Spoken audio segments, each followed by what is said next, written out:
So there was a preacher that actually had a sermon, I believe it was in the state of Oregon this last week, and there was a big brouhaha, and it was sacrilegious, and it was hearsay, and all this other crazy nonsense, and the congregation actually flew out of the church and were thinking about getting rid of the pastor. But what the pastor asked was one thing, and it kind of set off this firestorm. He said, what if Jesus was trans or if Jesus was gay?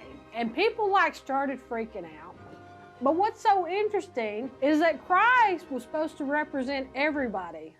And if you're a Christian, that's truly what you believe, that you believe that Christ represents everybody, whether it's the feminine, whether it's the masculine, whether it's the downtrodden, whether it's the wealthy, whether it's the educated, whether it's the people that are illiterate, the people who have everything or the people who have nothing. If you're somebody who truly walks with Christ and that's what your belief is, you would embrace that. You would not be offended by that. I find it interesting when people say, God or Jesus or the disciples have to be the way I say they have to be.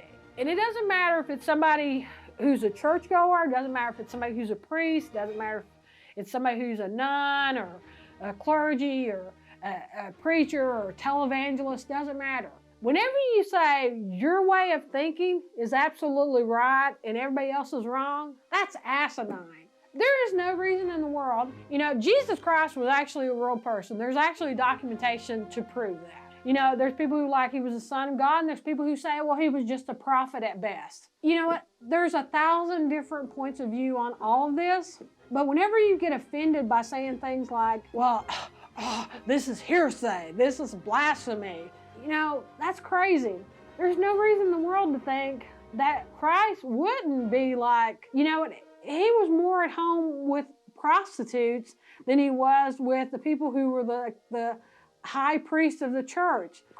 If Christ is what you believe in, then you would think that he would be somebody, or she would be somebody, that would actually be representative of all life and all people. It's crazy when we think otherwise. But it's also crazy when we think that God absolutely has to be a man, and that's been my entire life. I don't know what in the hell that's about. If God is everything, then God would be everything and everybody in all different kinds of entities and beings. It would actually be just as much feminine as masculine.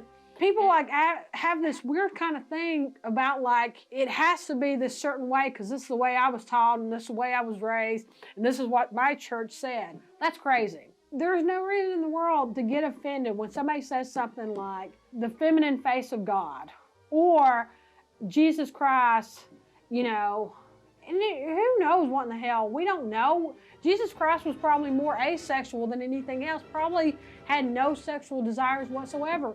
But for somebody to say something like he would have been gay or he'd have been transsexual or could have been a woman, for you to get all worked up about that is crazy. Because really, if you're thinking about it in the way you should think about it with your faith, you would think that Jesus Christ, who would be the embodiment of God, would actually be connected and representative of all people, whether it be the robber, the beggar, whatever. Whenever you have churches, getting all worked up over stuff like that, it's crazy to me.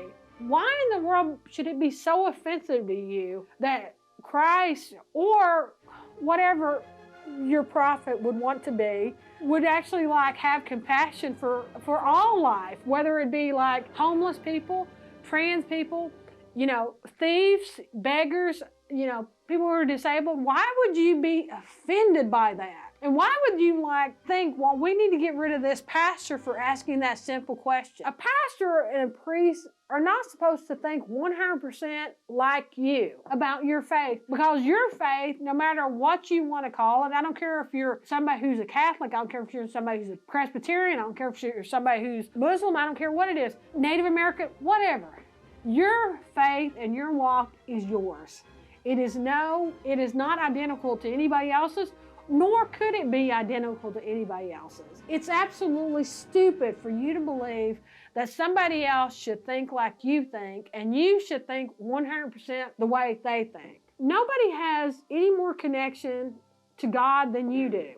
And whether you want to call God by any name that you want to call God, it doesn't matter to me. But you cannot be going around acting like what you think and what you believe is 100% correct and you know and nobody else knows.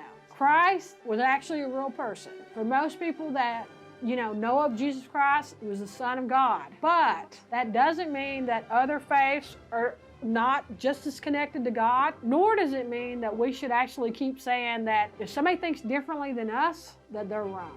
If you have a pastor that asks these kind of questions, that's a good thing. That's not a bad thing. They're actually trying to saying, what would Christ do? In the 1980s, there was all these kids were wearing these, what would Jesus do? Wristbands. People need to ask that. I really don't think that, Christ would actually be condemning all these different groups and going, you're wrong, and you're wrong, and you're wrong, and you're wrong. That's crazy. You shouldn't be calling things hearsay and blasphemy and all this other stuff. That's no different than the people, you draw a picture of Muhammad, all of a sudden people, of certain faiths want to kill you. That's stupid. That's stupid. There's no reason for you to be doing that. And not only that, if somebody makes fun of your beliefs, guess what? If you're somebody who's secure in your beliefs, you don't care if somebody's making fun of your beliefs, because guess what? They mean nothing to the way you feel in your walk and your faith. It shouldn't bother you. If somebody asks you a question about, but what if Jesus was this way? That's a good thing, because really Jesus would be all kinds of ways. You don't walk away from the church because of that. You don't walk away from your faith because of that. And you don't throw somebody else under the bus because of that. You don't. Let it go. It's crazy. It's crazy.